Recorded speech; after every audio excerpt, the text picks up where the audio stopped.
I'm Tim, And I'm Doug. and we're from Chocolate Covered Games. And welcome to November 2021's Monthly Melt Games Played. Yeah. It was a pretty big game month for us. We got 8 games in, all coming within like the last week and a half of the month. Yeah, Um, that happens with us. yeah. But some good games, a bunch of games we haven't played before. I think on our list we only have 2 games this month that we've previously played, but don't think we've talked about yet. Only one. No, 2. The Duke. I forgot to put that in here. Okay. But we'll start off with the very first game we played this month, which is Barren Park. Yep. That was new to us. Yep.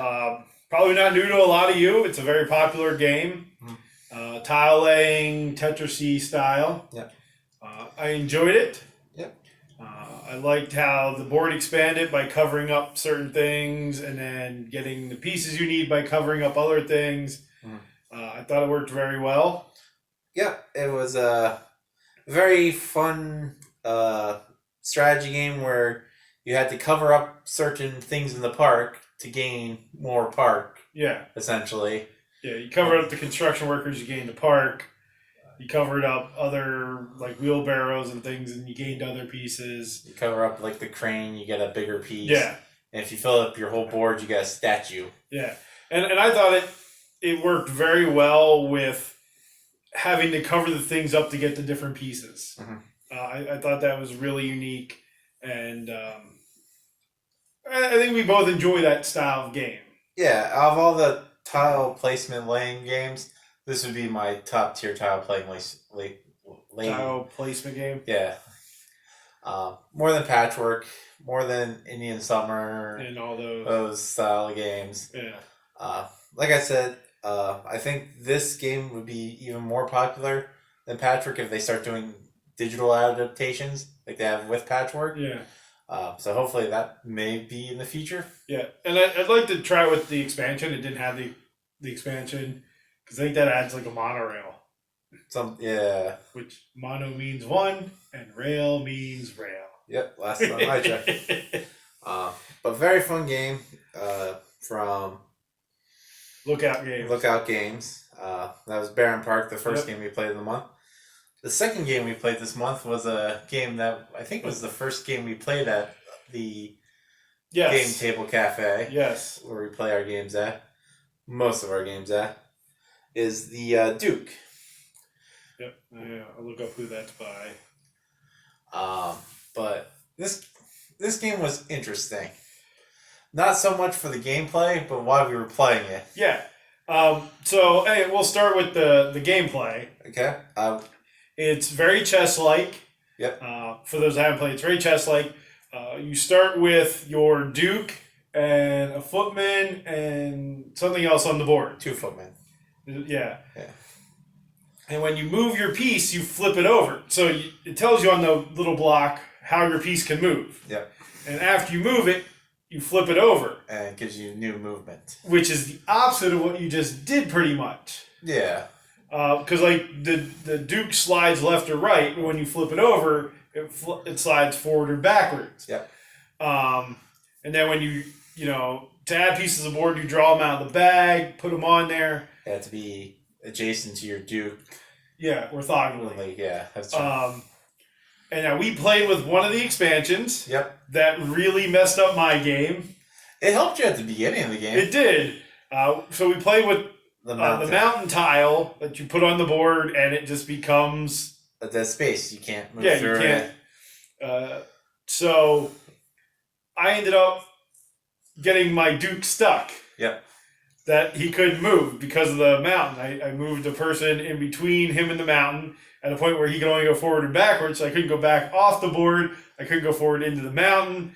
I was stuck. And your character in front of the Duke also couldn't move because the Duke was behind him and the mountain was in front of him. Yeah.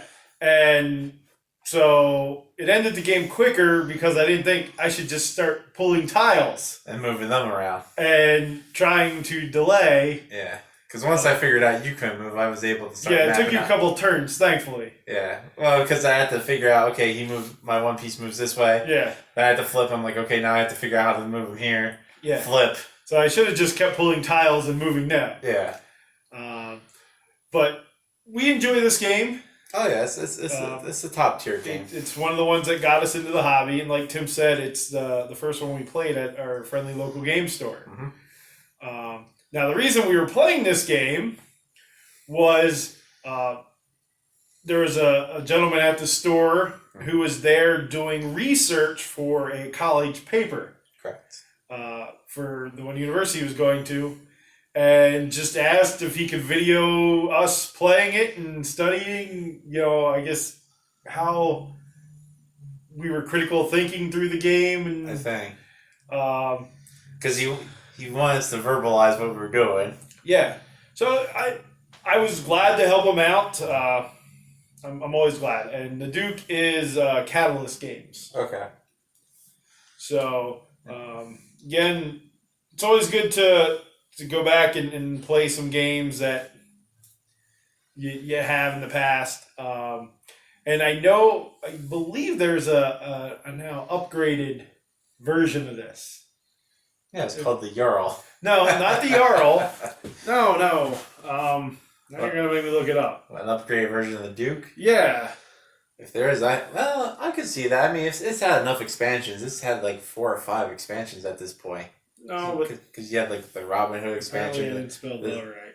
The Siege expansion, the Mountain expansion, the Create Your Own expansion. Yeah, because I remember the new box art. The Duke Lord's Legacy. See, yeah, because it has a way different box. Yeah, it's got. Yeah, like. Yeah. So I don't know. I think it's just the game that contains all the expansions is what I remember it being. Yeah, maybe. I remember looking at it. It's got the same pieces. Yeah, it's got like a Camelot piece. Yeah, I believe it's just the game just now all in one. Yeah. Which isn't a bad buy if it's a game you really like and you don't want to hunt down all the expansions. Now, we don't own the Duke, but we own Jarl. the Jarl, which is the sequel-ish. Where that one's more chess-like. Yeah.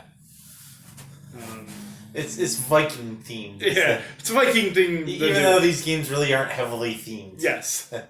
But the Duke, good game, especially if you like chess. Make sure you check that one out. Yep.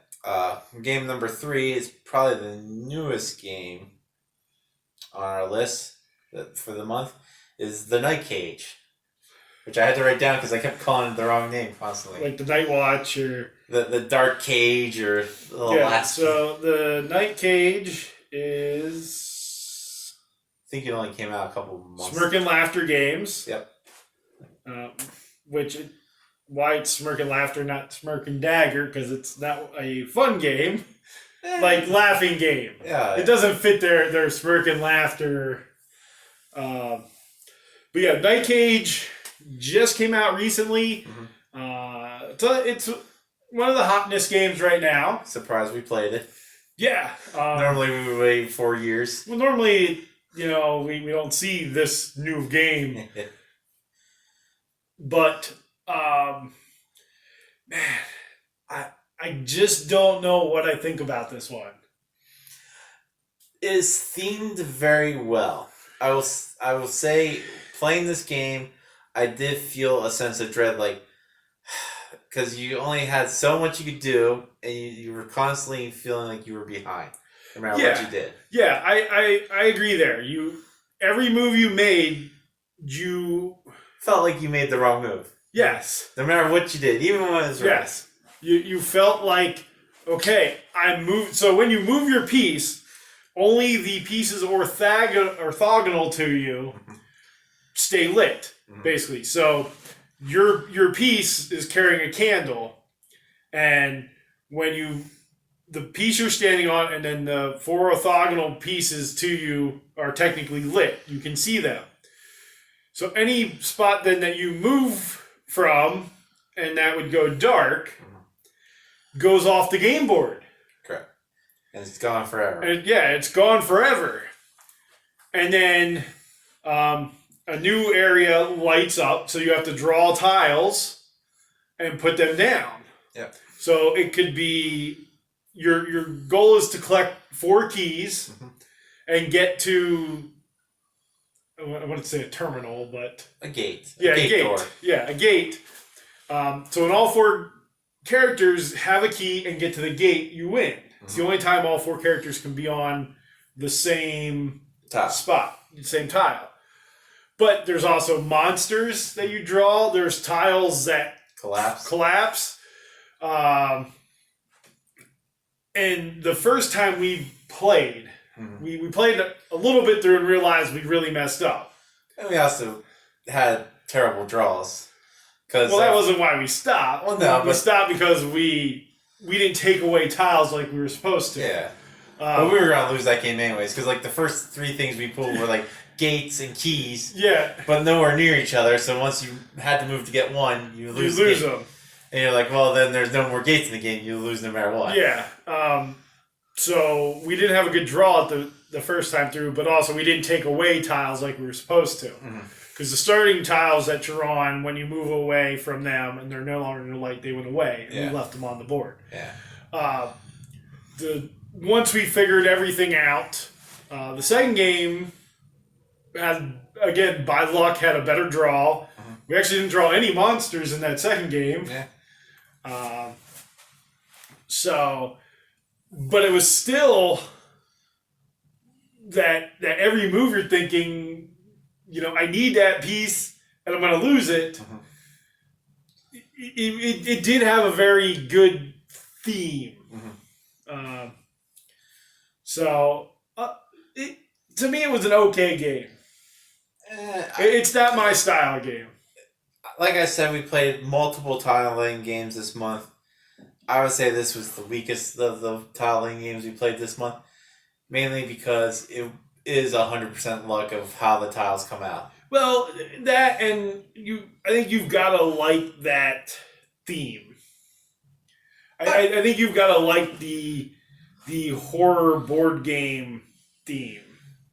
I wouldn't even say it was horror. I would say it's dread. Well, it fits that horror theme. The dark theme. Yeah. But it was okay. Yeah. None of us came across the point where we lost our candles and we could only be in the dark. Yeah. Because every time we saw a monster, we ran away right away. Yeah.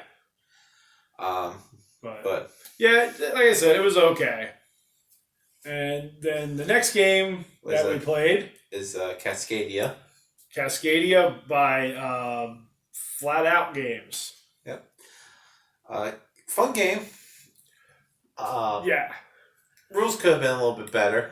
I thought they were fine. Well, because we had the problem where you were wondering what I was doing when I had to go like 20 tiles apart from one thing. Okay, I misread that as a scoring condition. Yeah, because you're like, oh, I can't have anything between these 2 tiles. I'm like, well, then I'd have 0 points. Yeah. So I would have beat you because you crushed me because of that. Yeah, because that's how the rules were. And I misread that scoring rule. But yeah, I enjoyed this game. I thought the art was cool. I enjoyed the theme. Because, again, a puzzle-y tile-laying game. Yeah. And you draft the tokens that go with it. And that you're building the terrain. Yeah. That's what I concentrated on.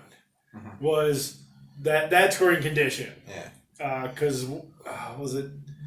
I think ours was like 5 waters connected. Yeah, so I had the water and the fish connected. And you always had like the biggest groupings of things, like the biggest mountain range. Yeah, I went for that. And again, just luck. Didn't get the draw at the end for a couple scoring things, but I was working to set those up. And where you got the feather or the leaf. Pinecone.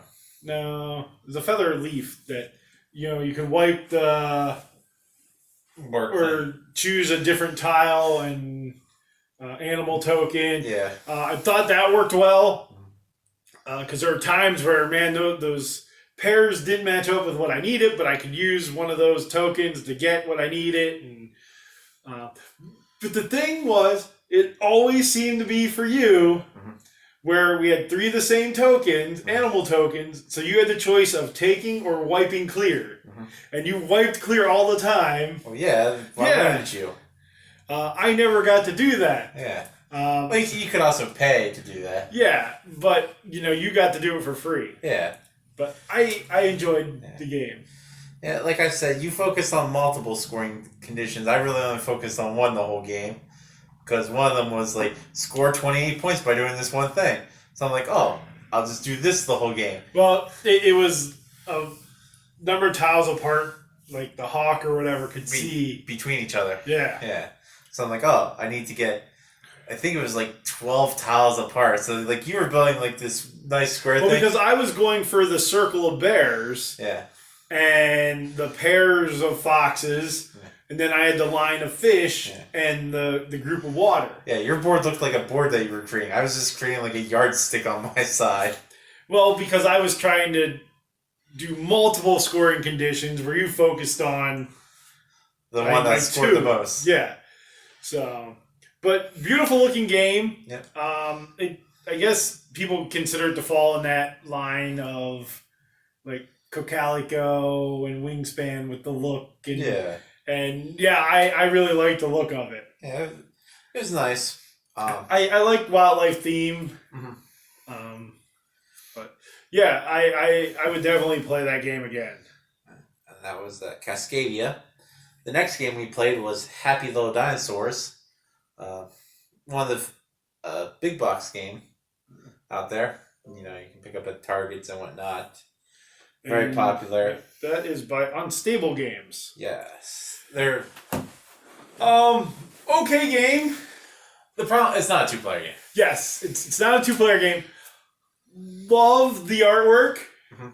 Love the dinosaurs. Stego, Bad Brontosaurus. Yeah. You played Triceratops. Triceratops. I played Nervous Rex. Yeah. For a big box game, the quality was pretty decent. Yeah. Nice insert, great card feel. Decently made. Bad Luck Bronto. Yeah. But yeah, I like that. And what were they? The bad things that happened. Some of those were great. I was gonna say the cataclysms, but no, they were like no, that's not at all what it would be. Yeah. Catastrophes. Cataclysms. Yeah. What was the land shark? Yeah. It's a little dinosaur running from a shark that had legs. Yeah. Oh, that was great. Whoever came up with those, A+. Absolutely A+ to all those. One was like, leave me alone. It was like a leaf with like a knife holding it to a dinosaur. Yeah. The humor was good in it. Yes. It's not a very strategic game. It's a very light game for gamers. Well, not even gamers. It's people that want to go to a bar and say they're playing a board game. Yeah, I mean, family. Yeah.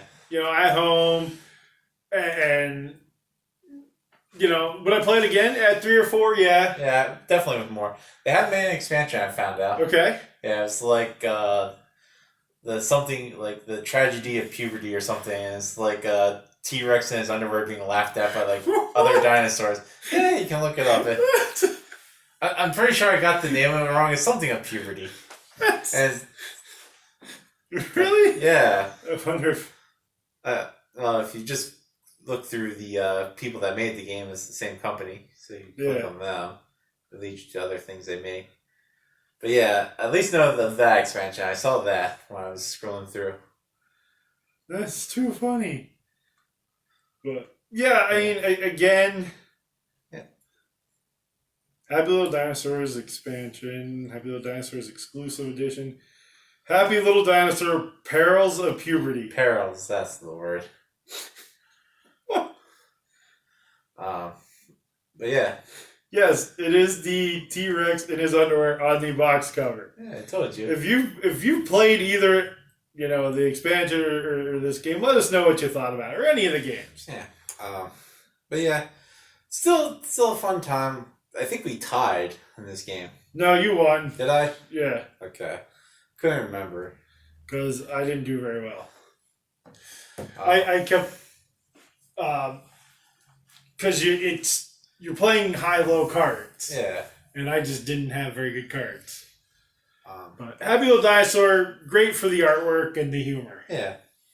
Next up was Umbra Via yeah. by Pandasaurus Games. You didn't care for this one. No, and I love abstract strategy.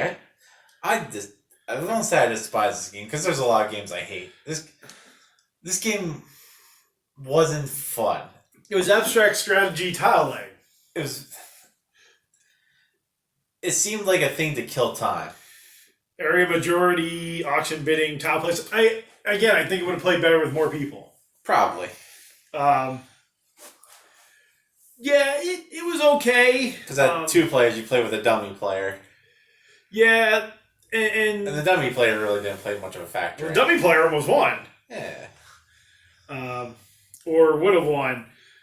Yeah, it was okay. The bidding, again, with more people, because with just the 2 of us in the blind bidding, because you bid on the tile you want, so you draw 4 tiles.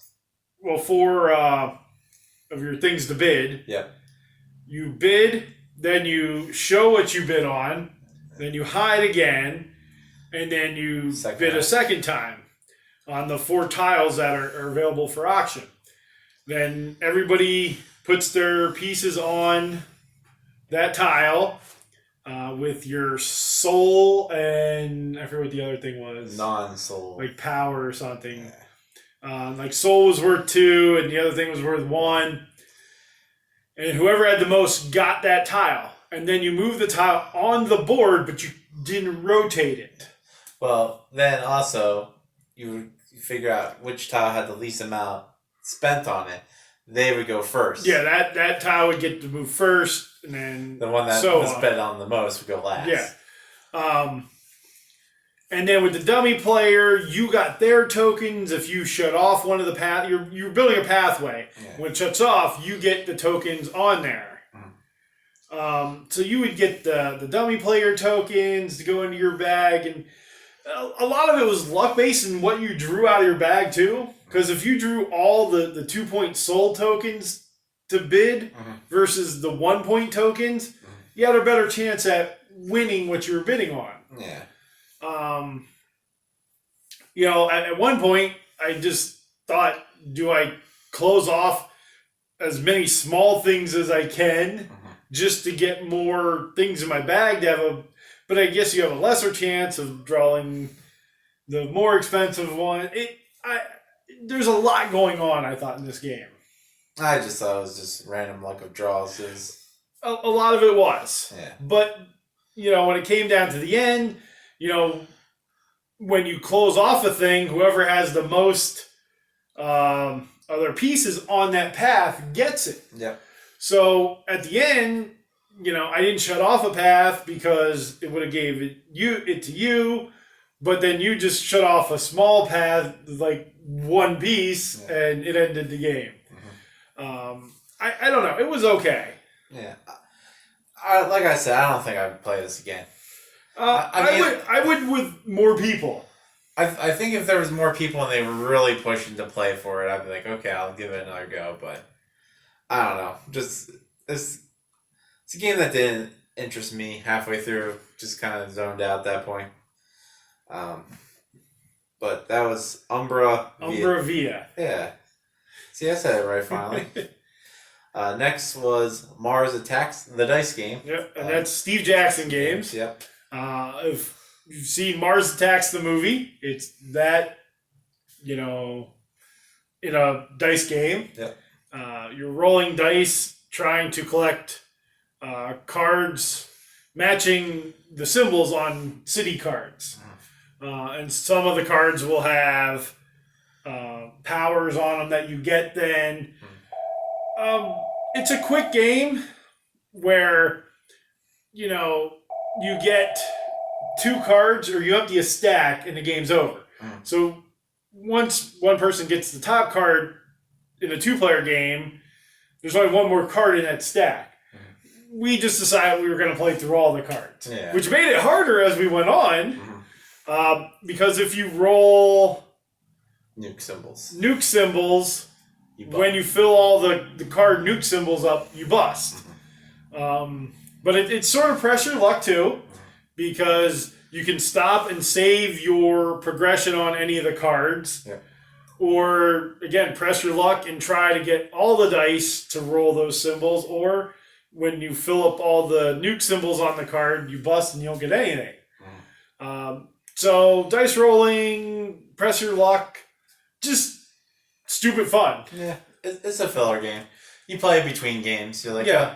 oh, we're done with this game, but that group's not done yet. We'll pull this out and play 6 minutes. And we played this at the end of the night just because I wanted to get one more game in. And yep. It's, again, you don't really have to think. No. And again, a lot of that may depend on what cards you draw for the stacks. Again, so there's a little bit of luck there. But Mars Attacks, the dice game. Okay, and the last game we played this month was Summer Camp. I believe this is made by Buffalo Board Games and Puzzles, if I remember correctly. I'll tell you in a second. It is made by Buffalo Games. Yeah, it says Puzzles on the box, I think. But this we recently got. Well, not recently. We got this back in May. No, it wasn't that far back. Yeah, you got it for my birthday. Oh, okay. We just played it in November. Yeah. Backlog of games. Fun theme. Summer camp. Yeah, I mean, with both of us being in Boy Scouts, that summer camp theme was good. Killed me in both games. Yeah. Once again, another big box store game with high quality components, which is always nice to see. Great insert. Individual boxes for each things. Yeah, I thought that was pretty cool that each deck of cards had their own tuck box. Yeah. Which made it really easy to clean up, really easy to switch what you're playing with. The only complaint I had about this, which is unreasonable, they should have went all out and made patches. Yeah. Really expensive game at this point. Well, I mean, we could upgrade to that. Yeah. Just go to the scout shop and buy patches. And then I have to sew numbers onto them now. Yeah, because they aren't like merit badges, like Trails. Is it Trails that has the patches? Yeah. Yeah. I enjoyed this game. The only thing is that the way you beat me both times is you were able to buy the card that moved 3 along the trail right away. Yep. And then another one didn't come out, so I couldn't catch up on that one really. And then when things did come out, I didn't have enough for those bigger ones.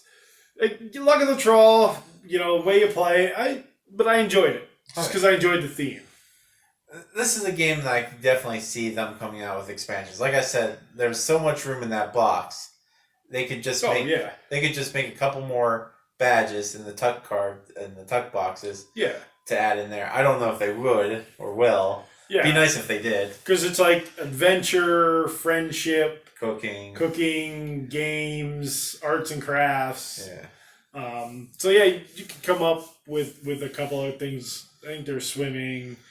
But high quality cards. I thought I liked that the board was modular, so between times we played it, you switched the board up just randomly, so that changed the game some.